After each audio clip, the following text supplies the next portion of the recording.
नमस्कार दोस्तों, स्वागत है आप सभी का परीक्षा यान अकेडमी में। तो हम लोग देख रहे हैं सीटेट का प्रीवियस ईयर का पेपर। ठीक है, तो आप लोग का एग्जाम शुरू हो चुका है। आप लोग हमारे साथ जुड़े रहिए और ये सॉल्व करते रहिए। प्रीवियस पेपर भी सॉल्व करेंगे, प्रैक्टिस सेट भी सॉल्व करेंगे। ठीक है, चलिए शुरुआत करते हैं। ईवीएस का प्रीवियस ईयर का पेपर हम लोग देख रहे हैं।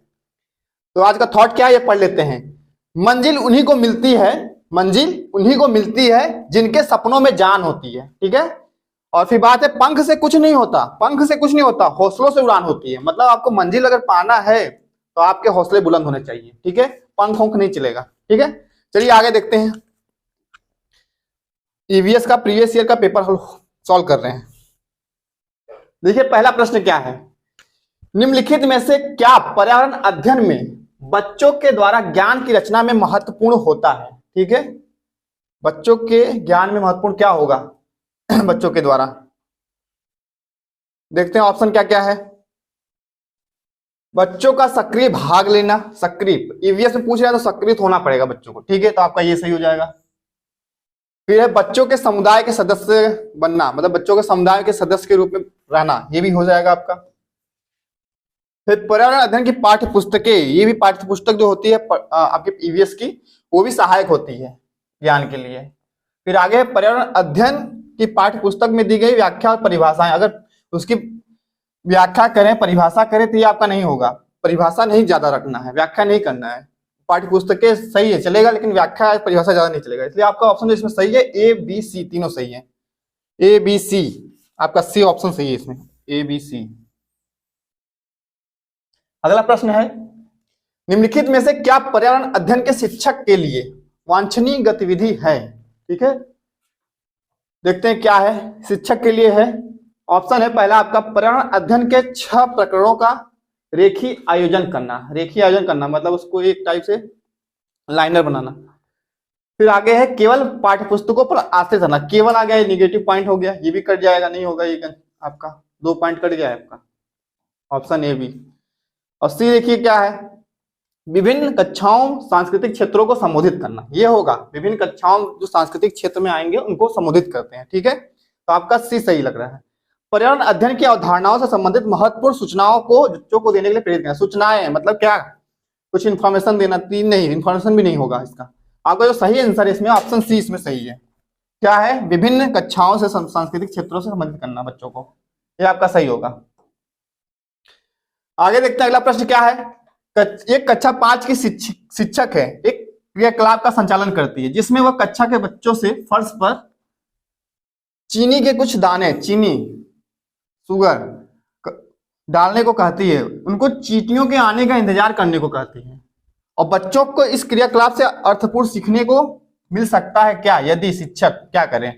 मतलब बच्चे क्या करें, कोई मतलब प्रयोग कर रहे हैं, किसमें क्रियाकलाप कर रहे हैं, मतलब चीनी के दाना फेंक रहे हैं, चींटियों को बुला रहे हैं, तो उसमें बच्चे क्या कर रहे हैं और शिक्षक बच्चों को देख के क्या करेगी, बच्चों को क्रियाकलाप का अवलोकन, अनुभव साझा और उस पर चर्चा करने को प्रेरित करेगी। ऑप्शन पहला ही सही लग रहा है हमको।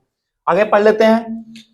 बच्चों को क्रियाकलाप से संबंधित प्रश्नों को घर से करने को प्रेरित, घर से करने को प्रश्न नहीं, गलत हो जाएगा, ऑप्शन भी गलत। बच्चों को क्रियाकलाप का अवलोकन करने को प्रेरित करना, बस क्रियाकलाप का अवलोकन करना है, इसमें अधूरा है। बच्चों को अपने अनुभव साझा करने को, इसमें भी अधूरा है, बस साझा अनुभव साझा करना है। इसमें देखो दोनों आ गया आपका, क्रियाकलाप का अवलोकन भी है, अनुभव साझा भी है और उस पर चर्चा भी है, डिस्कस भी करना है। ठीक है, तो आपका ऑप्शन पहला ही सही है इसमें, ऑप्शन ए सही। अगला प्रश्न देखिए क्या है, निम्नलिखित में से कौन सा पर्यावरण अध्ययन में सीखने का रचनात्मक आकलन का साधन नहीं है। नहीं है पूछा है, रचनात्मक आकलन का साधन नहीं है। ठीक है, देखना है। वर्णन अभिलेख, ये आपका होगा, एनाकोडोटल रिकॉर्ड्स, ये तो होगा आपका।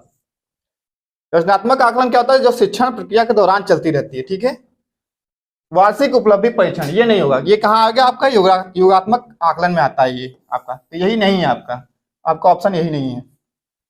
पोर्टफोलियो भी आपका रहेगा और कर्म मापनी रेटिंग स्केल भी रहेगा, लेकिन आपका जो वार्षिक उपलब्धि परीक्षण है ये आपका रचनात्मक आकलन का हिस्सा नहीं है, योगात्मक आकलन का हिस्सा, इसलिए आपका जो ऑप्शन सही होगा ऑप्शन बी सही होगा। ठीक है, ऑप्शन बी।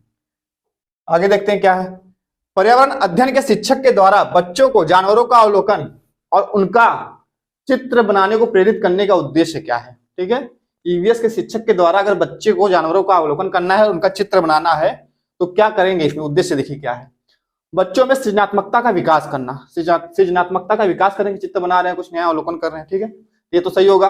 फिर बच्चों में अवलोकन और रचना कौशलों का विकास करना, अवलोकन भी करना, रचना कौशल मतलब स्किल डेवलपमेंट क्या करना, ठीक, तो ये भी होगा आपका। फिर बच्चों में सौंदर्यगत संवेदना का विकास करना, ठीक है, ये भी होगा, सौंदर्यगत संवेदनाओं का विकास करना।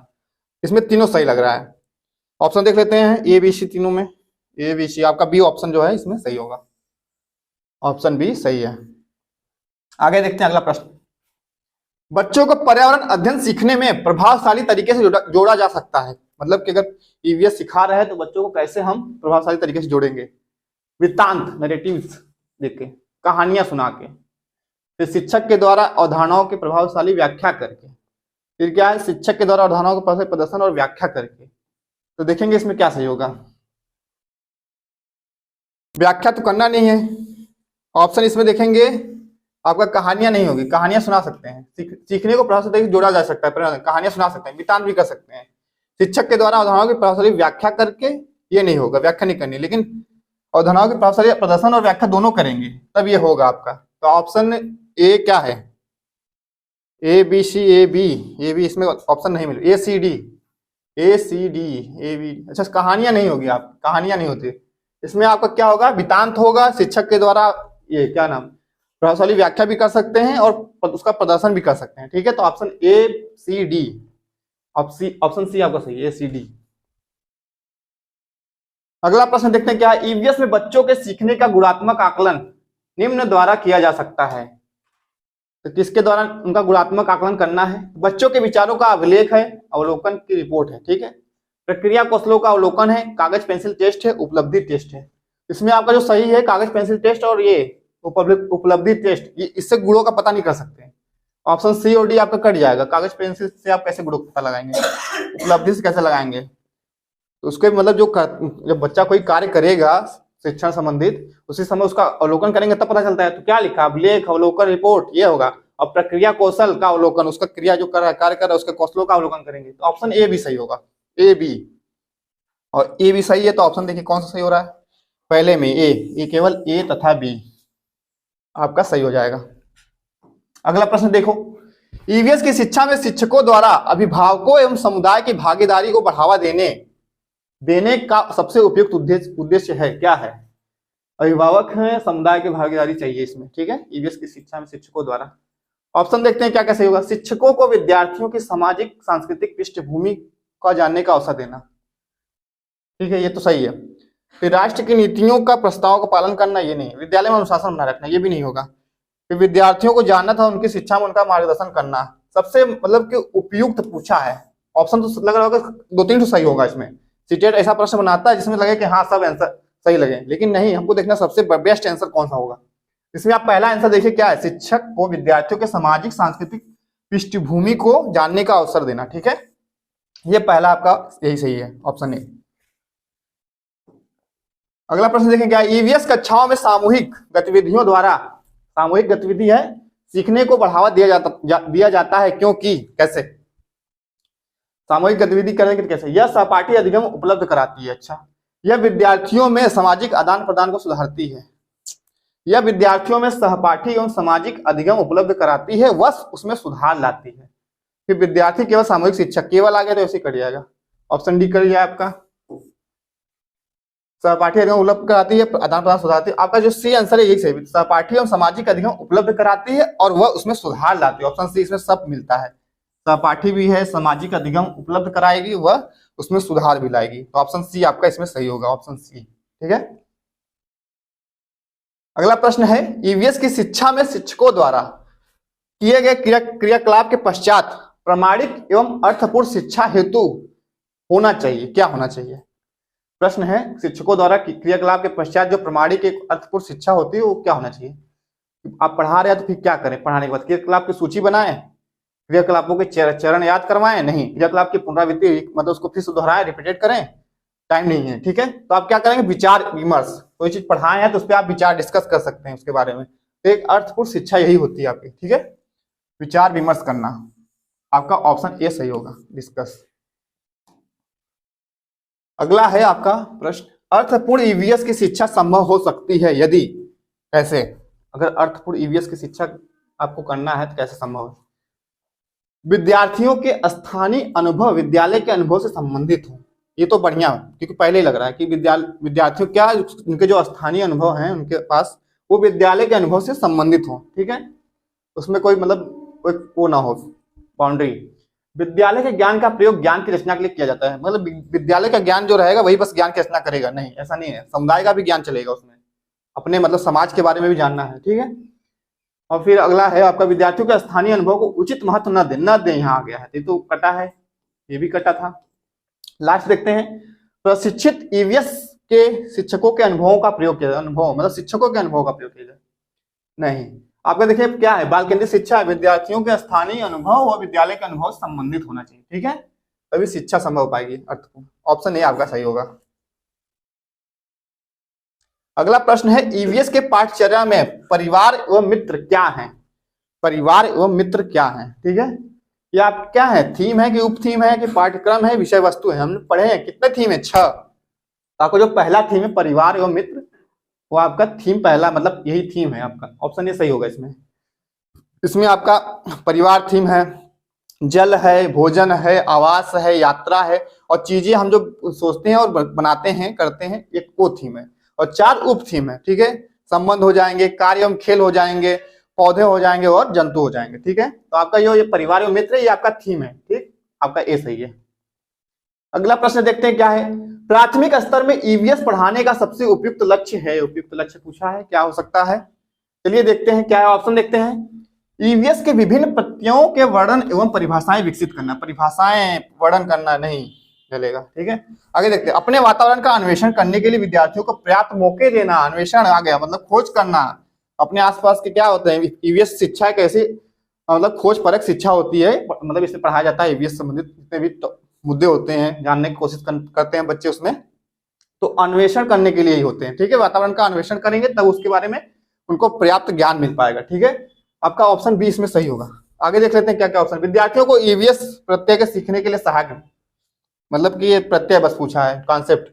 शिक्षक द्वारा साझा की हुई ठोस जानकारी द्वारा विद्यार्थियों को ईवीएस सीखने के लिए प्रोत्साहित करना, नहीं। सबसे बढ़िया यही था, अन्वेषण करके सीखते हैं विद्यार्थी, यही आपका सही होगा, ऑप्शन बी सही है। अगला प्रश्न है, एनसीएफ 2005, एनसीएफ 2005 जो था हमारा, उसमें कक्षा 3 और 5 तक, कक्षा 3 और 5 तक ईवीएस को एक ऐसे विषय के रूप में देखता है जो निम्न प्रत्ययों एवं विचार वस्तुओं को आपस में एकीकृत करता है। तो कक्षा 3 से 5 हम लोग पढ़ चुके हैं। थ्योरी में क्या था, विज्ञान एवं सामाजिक विज्ञान था, नहीं। विज्ञान सामाजिक विज्ञान, भाषाएं एवं गणित था, ये भी नहीं था। विज्ञान सामाजिक विज्ञान एवं पर्यावरण शिक्षा, ये आपका था कि उसमें विज्ञान भी रहेगा, सामाजिक विज्ञान भी रहेगा और आपका पर्यावरण शिक्षा भी रहेगा। ठीक है, तीनों मतलब मिला के एकीकृत करके ईवीएस की पाठ्य पुस्तक बनाई गई कक्षा 3 से 5 में। तो आपका ऑप्शन सी सही होगा। ठीक है, डी तो वैसे ही गलत है जब आंसर मिल गया तो। कक्षा 1 और 2 में क्या था कि भाषा और गणित में ही ईवीएस का कुछ मतलब कि मुद्दे टॉपिक घुसेड़ के उसको पढ़ाया जाए। लेकिन कक्षा 3 से 5 तक में क्या था कि उनको अलग से ईवीएस की पाठ्य पुस्तक दिया जाए, फिर उसमें क्या किया जाए कि फिर उसमें विज्ञान सामाजिक विज्ञान पर्यावरण अध्ययन सबको मिला के चला जाए। ठीक है, ऑप्शन आपका इसमें क्या सही है, ऑप्शन सी। अगला प्रश्न देखते हैं क्या है, ईवीएस के संदर्भ में बच्चा अपने वातावरण को निम्न में से किस ढंग से देखता है।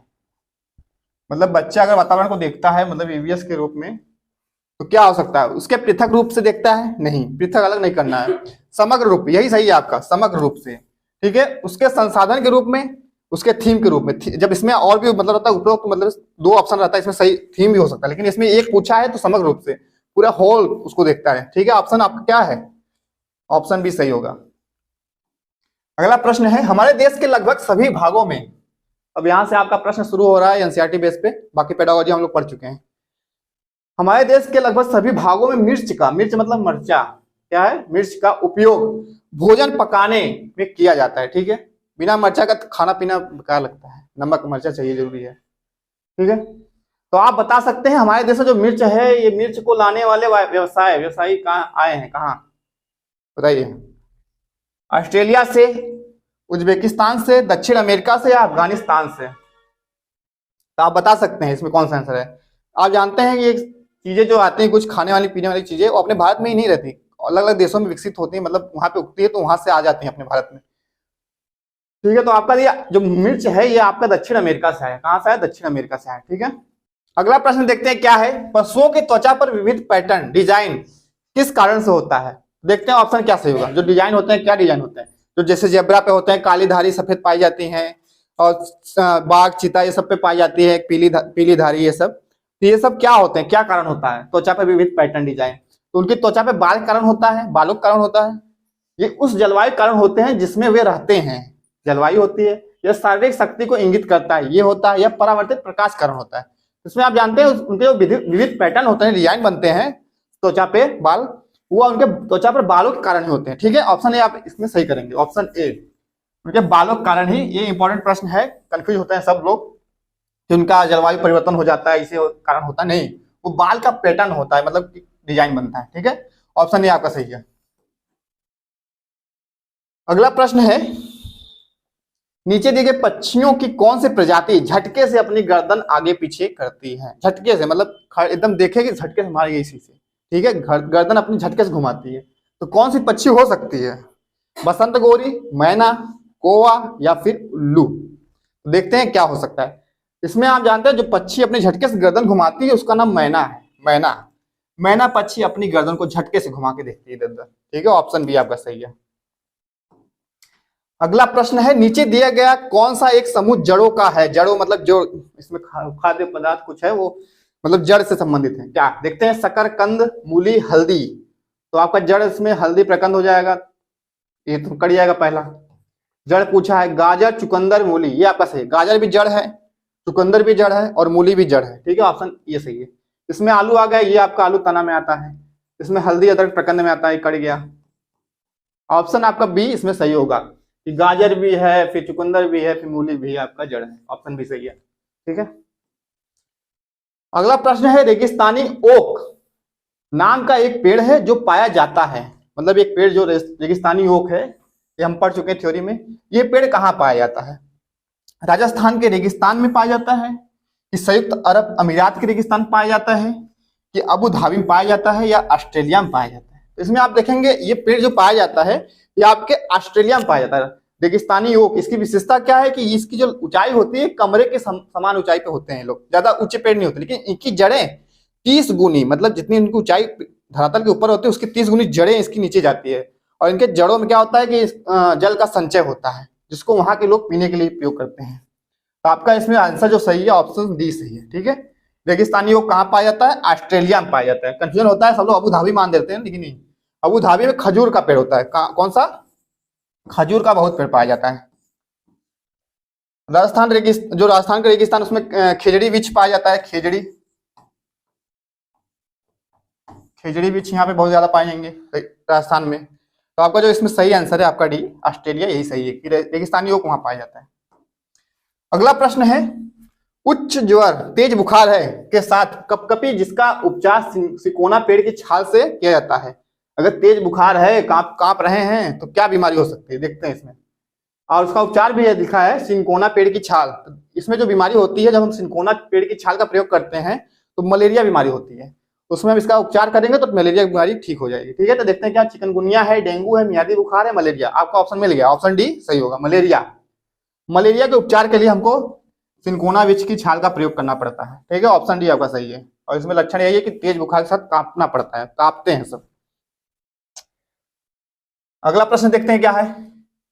किसी पर्वतीय क्षेत्र में प्रेक्षण करने पर यह पाया गया कि लोगों ने अपने घर पत्थर, मिट्टी, लकड़ी, चूने से बनाए। ठीक है, तो यह घर 2 मंजिले भी हैं और नीचे की मंजिल पर जानवरों को रखते हैं तथा जरूरत का सामान भी इकट्ठा करते हैं, फिर वह स्वयं पहली मंजिल पे रहते हैं। सभी घरों की छतें समतल हैं, इन्हें पेड़ों के मोटे तनों से बनाया जाता है। तो यह पर्वतीय क्षेत्र नीचे दिए किस प्रदेश का भाग है? पर्वतीय क्षेत्र है, इसमें से बताना है कि ये घरों की विशेषता है, ये कहाँ के घरों की विशेषता है पूछा है। ऑप्शन है मेघालय, हिमाचल प्रदेश, जम्मू कश्मीर और अरुणाचल प्रदेश।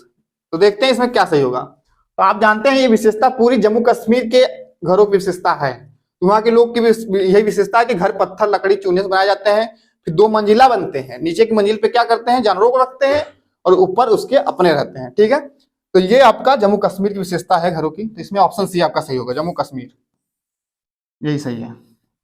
अगला प्रश्न, केचुओं को किसानों का मित्र माना जाता है। केचुआ अर्थवाम, इसको हम देखेंगे बरसात के समय ज्यादा दिखते हैं, और इंग्लिश वालों तो इंग्लिश मीडियम वाले तो इसको साफ साफ करके डर जाते हैं पहले ही। ये क्या है, ये आपका किसान का मित्र माना जाता है। इसमें देखिए क्या सही होना चाहिए, सबसे सही कारण पूछा है कि किसान का मित्र बनने के लिए क्या कारण सही है। ऑप्शन देखते हैं क्या है, केचुए मृत पत्तियों और पौधों को खाते हैं और इनके मल से जमीन उपजाऊ बन जाती है। सही है ये भी थोड़ा बहुत, लेकिन पूरा सही नहीं है। केचुए खरपतवार खाते हैं जिससे मुख्य फसल की रक्षा होती है, ठीक है। केचुए जमीन में छेद बनाते हैं जिससे जमीन पोली हो जाती है, ये भी ठीक लग रहा है। फिर आगे देखते हैं, लास्ट ऑप्शन देखते हैं, केचुओं द्वारा बनाए गए छेदों से जमीन को आसानी से हवा और पानी मिलता है। तो सबसे सही कारण यही है आपका लास्ट वाला, केचुओं के द्वारा जो छेद बनाए जाते हैं जमीन में, वो आसानी से हवा और पानी उसमें आता जाता रहता है, जिससे पौधों के विकास के लिए सहायक हो जाएगा। लेकिन सही तो सब लग रहा था, लेकिन सही देखो, केचुए जमीन में छेद बनाते, छेद तो चूहे बनाते हैं, लेकिन क्या वो मित्र है? नहीं, मित्र के तौर पे पूछा है, किसानों का मित्र माना जाता है केचुए, तो इसी कारण मानते हैं कि वो जमीन में जब छेद बनाते हैं तो मिट्टी भुरभुरी हो जाती है वहां की, और हवा पानी आसानी से मिल जाता है पौधों को। ऑप्शन डी आपका सही रहेगा इसमें। अगला प्रश्न देखते हैं क्या, मसालों का वह समूह जिसके प्रत्येक सदस्य को केरल मसालों का एक मतलब पूरा वहां मसाले पाए जाते हैं, बगीचा, मसालों का बगीचा केरल को कहते हैं, ठीक है। केरल में उगाया जाता है, कौन सा है, मतलब मसालों का समूह बताना है जो केरल में उगाया जाता है। काली मिर्च, हल्दी, तेजपत्ता, नहीं, तेजपत्ता, काली मिर्च, इलायची, जीरा, लाल मिर्च, तेजपत्ता, जीरा, काली मिर्च, इलायची। तो हम जानते हैं केरल में सबसे ज्यादा क्या तेजपत्ता होता है, तेजपत्ता और काली मिर्च और इलायची, ये वहां के ज्यादा उत्पादक मतलब होती है मसाले, ठीक है। तो ऑप्शन बी आपका इसमें सही है। मसाला बोर्ड भी आपका वहीं पर है, भारतीय मसाला बोर्ड केरल में ही, तेजपत्ता, काली मिर्च, इलायची आपके केरल में होती है, ठीक है। ऑप्शन बी आपका सही है इसमें, ऑप्शन बी। अगला प्रश्न देखते हैं, हमारे देश की राजधानी की स्थिति के सापेक्ष हिमाचल प्रदेश की राजधानी शिमला और मध्य प्रदेश की राजधानी भोपाल, मध्य प्रदेश की राजधानी क्या है, भोपाल, क्रमशः स्थित है। ये दिशा बताना इसमें डायरेक्शन में कि भारत मतलब राजधानी, हमारे देश की राजधानी क्या है, दिल्ली, नई दिल्ली की जो है राजधानी, इसके सापेक्ष किसका, हिमाचल प्रदेश की राजधानी शिमला और मध्य प्रदेश की राजधानी भोपाल, ये स्थिति कहाँ है। तो पहले छोटा सा मैप बना लें समझाने के लिए।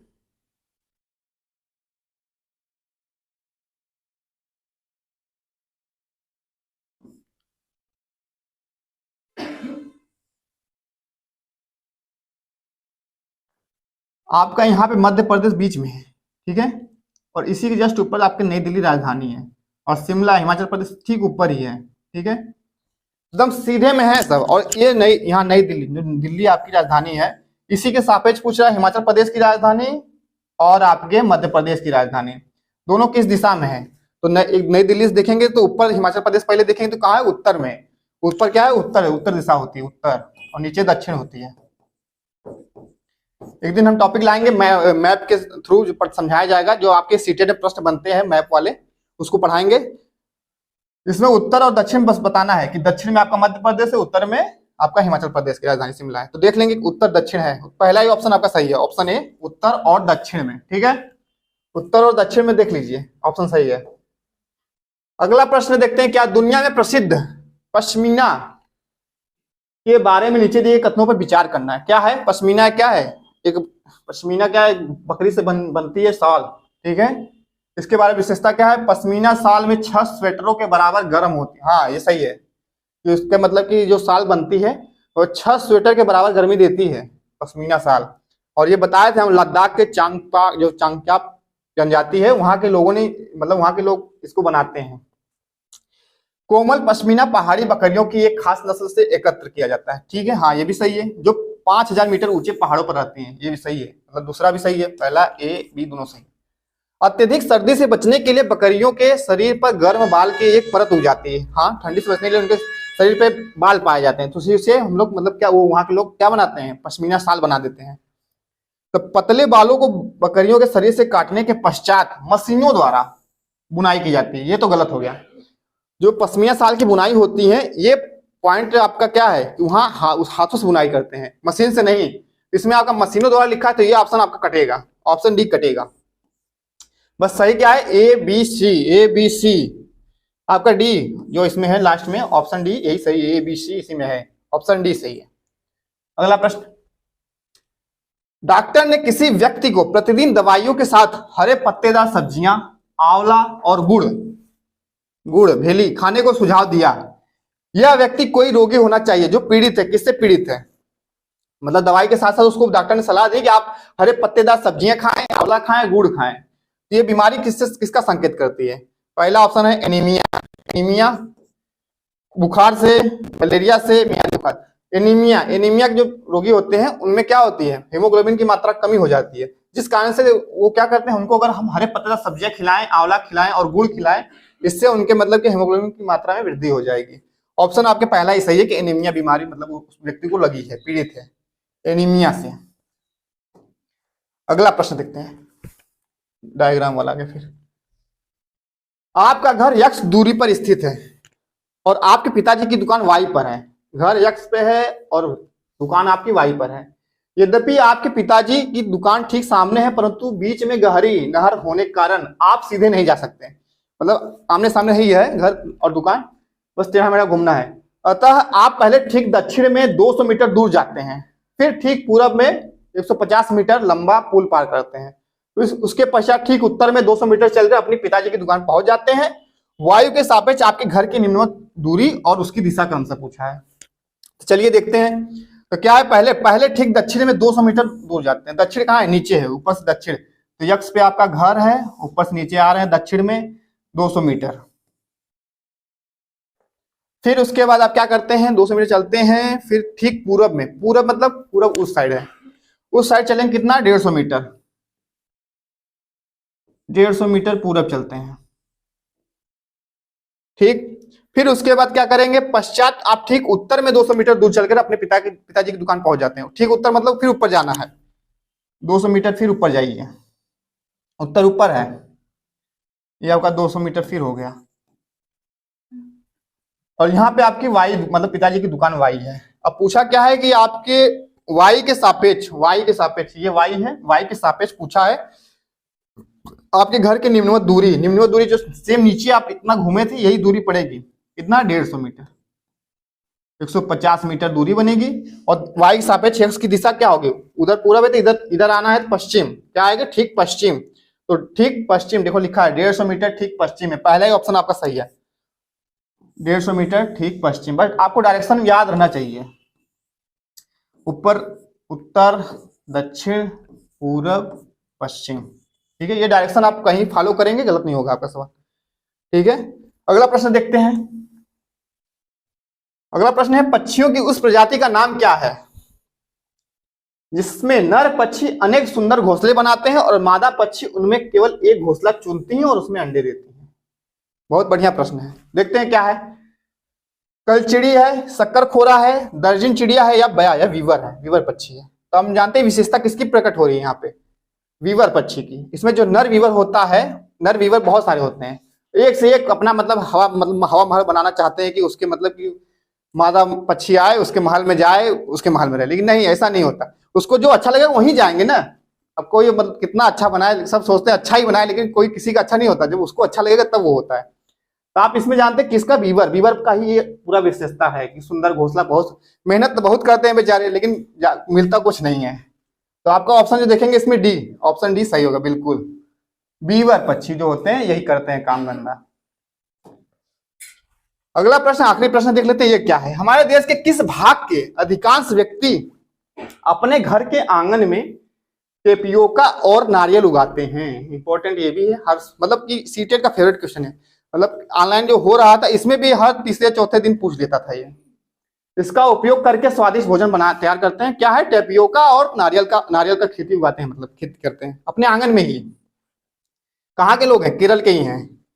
आपका पहले ही ऑप्शन सही होगा, केरल के लोग हैं ये। आप अपने आंगन में ही नारियल मतलब नारियल की खेती कर लेंगे। टेपियोका क्या होता है, एक मतलब जमीन में ऐसे ऐसे फल शकरकंद की तरह लगता है, ठीक है, ये टेपियोका है। इससे अपना व्यंजन बना खाते पीते रहते हैं, ये केरल के लोग हैं। आपका ऑप्शन ए सही है। आज हम प्रीवियस ईयर का पेपर देखे हैं। आप लोग का एग्जाम हो रहा है, शुरू हो चुका है, तो आप लोग क्या करेंगे, प्रीवियस ईयर का पेपर और प्रैक्टिस सेट करते रहेंगे, ठीक है। आपके लिए बेस्ट रहेगा यही। तो आप लोग हमारे चैनल को लाइक करते रहें, सपोर्ट करते रहें। आप सभी का बहुत बहुत धन्यवाद।